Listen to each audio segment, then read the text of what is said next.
set. I'm going to wear stilts next time you see her there with Carmelo and Reggie Miller. And that's with Reggie Miller saying he's the third best shooter in the state of Indiana right now. There's a new shooter from Indiana. See, I'm the third best shooter in the state of Indiana now. Okay. It goes Caitlin, Tyrese, and now myself. We'll have to get Tyrese's opinion on that. I'm not sure Tyrese would agree. Look at that height difference. Caitlin Clark standing next to Carmelo Anthony and Reggie Miller. And she's immediately cracking jokes about needing stilts next time. That's the energy she brought to her NBA on NBC debut, and it worked. But beyond the laughs and the chemistry with NBA legends, what she said during this broadcast matters way more than anyone's talking about. Because Caitlin just went on national television and made some promises about the WNBA's future that she better be able to keep. The biggest moments the WNBA has ever seen. Looking forward into the future, what would you like to see happen as you come to a negotiation? Well, honestly, I don't think it's just a big moment for the WNBA. I think all of women's sports, I think this is one of the biggest moments we've ever had. So, I feel very confident that we're going to get something done, and that's because we're in this moment because of the product we put on the floor. So we need to be able to continue to do that, and I know everybody's working really hard. There's a meeting tomorrow that's super important, and I truly do believe we're going to get something done here in the next couple of weeks. But like you said, I mean, there's a lot of boxes that we still need to check. We've added two new teams. I mean, there's going to be more players than ever, and then we have to get into free agency, then have a normal draft as well. So there's a lot of things left to do, but I really do feel confident that both sides are going to reach a deal here soon. Yeah, draft slated for April 13th. That's confidence. Not hope, not optimism, but straight up confidence that a CBA deal gets done in the next couple weeks. And this matters because the entire WNBA season is on hold right now. The draft is scheduled for April 13th, but free agency hasn't started. Expansion drafts haven't happened. 2 new teams are joining the league, going from 12 to 14 franchises, and nobody can do anything until this collective bargaining agreement gets finalized. Caitlin's saying she truly believes both sides reach a deal. She's calling this one of the biggest moments in women's sports history, not just WNBA history. That's a massive statement, and she's putting her name behind it on NBC's platform during a Lakers-Knicks game at Madison Square Garden. Millions of casual sports fans just heard the league's biggest star guarantee this gets resolved. But the growth of the league has been so much. I mean, can you just help us to understand the transition this league is going on right now? I mean, it's incredible. And I remember my first WNBA game when I was a young girl. I went to the Minnesota Lynx when they had their dynasty with Maya Moore, and they were playing the Seattle Storm. And now basically any arena you go to, it's sold out. We're adding 2 teams. We're up to 14 now, and then hopefully getting to 18 in the next couple of years. So, business is booming, and that's a really good thing. And we kind of just got to keep meeting the moment. The talent's getting better and better. You see it at the college level coming into the professional game too. So I feel very fortunate, and hopefully I have a long career ahead of me as well. Business is booming. She's talking about how every arena is sold out now, remembering when she went to Minnesota Lynx games as a kid during their dynasty years with Maya Moore. The contrast between then and now is exactly what this CBA negotiation is about. The WNBA pulled in record ratings last season, largely because of Caitlin. Attendance exploded. Merchandise sales went through the roof, and now the players want their cut of that growth. Here's what makes her comments strategic. She's not making demands on this broadcast. She's not talking about specific salary figures or charter flights or any of the contentious issues. She's framing this as inevitable progress, creating public expectation that a deal happens that puts pressure on both the league and the Players Association to deliver. That is where she was broadcasting from, the Knicks and the Lakers. It is a great arena. I've spent a lot of time in the Garden. Lakers and the Knicks taking center stage here for the 302nd overall meeting. And for the first time ever, we've got basketball night in America, the first Sunday in February. And we're joined by our special correspondent. Welcome to the team, Caitlin Clark. Yes. First time at MSG for a Knicks game, so it's pretty cool. I know, it's our first Knicks game, first time feeling the atmosphere. We got to get you to play on this court one day. We have to talk to Adam about that. Can we make it mellow? Honestly, if there's someone even if it's a preseason game, we got to get it done. I don't think the Liberty will want to move a game over here, but we'll play anybody. It'll be fun. Yeah. How could you describe maybe the atmosphere your first time in it? Well, I think as a player, this is kind of when you feel the atmosphere the most, is when you're out on the court warming up. So, I mean, there's just a different type of buzz. And obviously when LeBron comes to town, it's probably really different. But, Knicks fans are crazy, and I love it. I love people that are passionate about basketball. So it's pretty incredible. Madison Square Garden. She wants to play there. And watch how she handles this. Because it shows she understands the business side better than people give her credit for.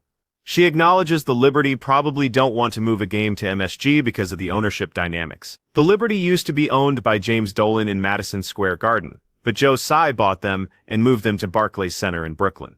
There's real animosity between the Knicks and Nets organizations, between MSG and Barclays. Caitlin knows that history. She's not just saying, yeah, I want to play at the Garden like some naive player who doesn't understand the politics. She's recognizing the complexity while still expressing the desire. That's media training paying off. That's someone who's learned how to navigate these conversations without creating problems. Game after, and this is going to make some fans upset. It's your first Knicks game, but I know you watch the league, you love ball, like you just watch the game. Is there a player or someone you watch even more specifically because there's things in his game maybe you would want to add to yours in the league? Man, I think Luka. I mean, Luka's amazing and he's incredible. I think the way he can not only score the ball, but also the way he passes. And I think the thing about him is, like, he's not the fastest, he's not the most athletic, but he can get his defender to move where he wants him to go, and he takes up that space, and he does a really good job of either keeping the defender behind him or keeping him to the side. So I think that's something I can certainly learn from. Like, I always kind of want to run away from the defense rather than absorbing the contact and taking up the space that they give me. So I think obviously he's pretty incredible. He averages like a 30-point triple-double. So he makes it look pretty easy, but I can promise you it's not that easy. Yeah, he is coming off a triple-double. You got that right. And here's where some Fever fans might get nervous. She's modeling her game after Luka Doncic. Not the athleticism, not the speed, but the way he manipulates defenders. The way he controls space, keeps defenders on his hip or behind him, absorbs contact instead of running away from it. She's specifically calling out that she wants to run away from defense rather than taking up the space available to her. Now, why would that make fans nervous? Because Stephanie White, the Fever's head coach, made comments last season about how the Mavericks played better when Luka was out. The ball moved more, the offense flowed better, there was more team basketball. Some people interpreted that as a subtle criticism of Caitlin's ball-dominant style. Whether that's fair or not, Caitlin just went on national TV and said she's studying Luka's game to incorporate more of those elements. The professional career, year 3, the evolution of Caitlin Clark's game is what? It's funny because I was just looking back at some old videos from when I was at Iowa, and like I can just tell how much my body's changed, but I think in a good way. Like, you have to be stronger. It's a much more physical league. So I think that, and then obviously I only appeared in 13 games last year. So more than anything, I'm just itching to get back out on the court and kind of feel like myself again. And I've been putting in a lot of hard work, and I got USA basketball coming up. So looking forward to that too. Yeah, I was happy to see you. Yeah. Year 3 is coming, and she's talking about how much her body has changed since Iowa, how much stronger she's gotten, how much more physical the WNBA is compared to college. She only played 13 games last season after that ankle injury in the playoffs against Connecticut. You can hear the frustration in her voice about missing time, about not feeling like herself on the court. USA Basketball is coming up this summer. That's a major focus for her, getting that opportunity she missed last year when she wasn't selected for the Olympic team. The backlash from that decision was massive, with people arguing she should have been on the roster given what she did for women's basketball's visibility. Now she gets her chance to prove she belongs on Team USA. But let's talk about what this NBC appearance really represents, because it's bigger than just a fun guest spot during a regular season NBA game. NBC is investing in Caitlin Clark as a media personality, not just as a player. They had her playing horse with Jamal Crawford before the broadcast. She lost the first game, won the next 2. Even in that casual segment, she's competitive, she's got personality, she's comfortable on camera.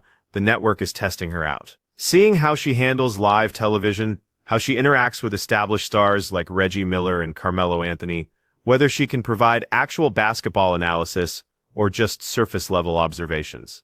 And by all accounts, she passed that test. Her insights about Luka's game were specific and technical. Her comments about the CBA were informed and confident. Her jokes landed naturally without seeming forced. This matters for her future.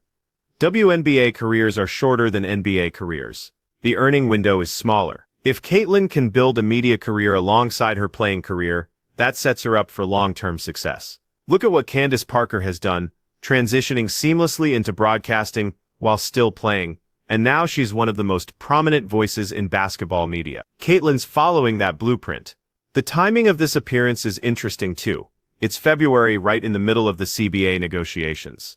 The WNBA season should be starting in about 2 months, but nothing can move forward until this deal gets done. By going on NBC and expressing confidence, Caitlyn's trying to calm fears that the season might be delayed or that there could be a lockout. She's reassuring fans, sponsors, and broadcast partners that everything's going to work out. But here's the risk. If she's wrong, if these negotiations drag on past her next couple weeks timeline, she's going to look foolish. She's putting her credibility on the line by making such a definitive statement. That takes guts, but it also suggests she knows something we don't. Maybe she's been in conversations with Players Association leadership. Maybe she's heard from league officials that they're closer than the public realizes. Or maybe she's just projecting confidence to will it into existence. The business side of what she said about arena sellouts and league expansion is verifiable. The WNBA did see massive attendance increases last season. The Fever went from averaging 4,067 fans per home game in 2023 to 17,035 in 2024. That's not a gradual increase, that's an explosion. And it wasn't just Indianapolis. Teams across the league saw attendance bumps because fans wanted to see Caitlyn play when she came to town. Television ratings followed the same pattern. Games featuring Caitlyn averaged 1.2 million viewers on ESPN platforms, compared to about 440,000 for games without her. The playoff game between Indiana and Connecticut that ended her season drew 3.2 million viewers, making it the most watched WNBA game in 20. Those numbers justify expansion, justify higher salaries, justify better travel conditions, and all the other improvements players are fighting for in this CBA. What's fascinating about her Madison Square Garden comments is the UVS text. She's broadcasting from the Garden during a Knicks-Lakers game, surrounded by the pageantry and history of the most famous arena in basketball. And she's saying she wants the WNBA to be part of that. Not just playing in functional arenas that happen to be available, but playing in iconic venues that elevate the league's status. The Liberty averaged 11,024 fans per game at Barclays Center last season. MSG holds 19,000. Could the Fever and Liberty draw that kind of crowd for a regular season game at the Garden? Maybe not consistently, but for a marquee matchup, absolutely. The league needs to start thinking bigger, and Caitlyn's planting that seed publicly. Her analysis of Luka's game reveals how seriously she's studying basketball at the highest level. She's not just watching highlights, she's breaking down how he creates advantages without elite athleticism. That's relevant to her game because she faces the same challenge. She's not the fastest player in the WNBA, not the most explosive athlete, but she's incredibly skilled, has elite court vision, and understands how to manipulate defenses with subtle movements and positioning. The question is whether Stephanie White's system will allow her to play that way. White runs a more structured offense than Christy Sides did. There's more ball movement, more off-ball screening, less isolation. If Caitlyn wants to add more Luka-style elements to her game, holding the ball longer and working defenders one-on-one, that might create tension with what the coach wants. Or maybe that's reading too much into it. Maybe White will adapt the system to maximize Caitlyn's strengths, just like Dallas builds their offense around Luka. The Fever's success depends on getting the most out of their franchise player, and if that means giving her more freedom to operate, that's probably the right call. The injury comment is what Fever fans should focus on most. 13 games played last season out of a possible 40 regular season games, plus playoffs. That ankle injury against Connecticut in the first round happened on August 20. She should be fully healthy, fully recovered, ready to have a complete season without the limitations she dealt with as a rookie. Year 3 is when most WNBA players make their biggest leap. The game slows down, the physicality becomes normal, the scouting reports are familiar. If Caitlyn stays healthy for a full season, and builds on what she showed as a rookie, the numbers could be absurd. She averaged 19.2 points and 8.4 assists per game as a rookie. Despite missing significant time, an MVP-caliber season is absolutely on the table. USA Basketball gives her another stage to prove herself. The Olympic snub last summer was controversial, with legitimate arguments on both sides. Yes, she was the biggest name in women's basketball and drove massive interest in the sport. But the Olympic team was built on veterans who had been together for years, and adding a rookie could have disrupted that chemistry. The team won gold, so the decision worked out. But now Caitlyn gets her shot. Whatever tournaments or exhibitions USA Basketball has scheduled for this summer, she'll be part of it. And she'll be playing alongside and against the best players in the world, which will only make her better when the WNBA season starts. The bigger picture here is that Caitlyn Clark is becoming the face of women's basketball. in a way no player has been since maybe Diana Taurasi in her prime, or Lisa Leslie before that. She's transcending the sport, becoming a mainstream sports figure that casual fans recognize and care about. This NBC appearance is proof of that. They're not putting her on a Knicks-Lakers broadcast because she's a good WNBA player. They're putting her on because she's a draw, because people want to see her, because she adds value to their programming.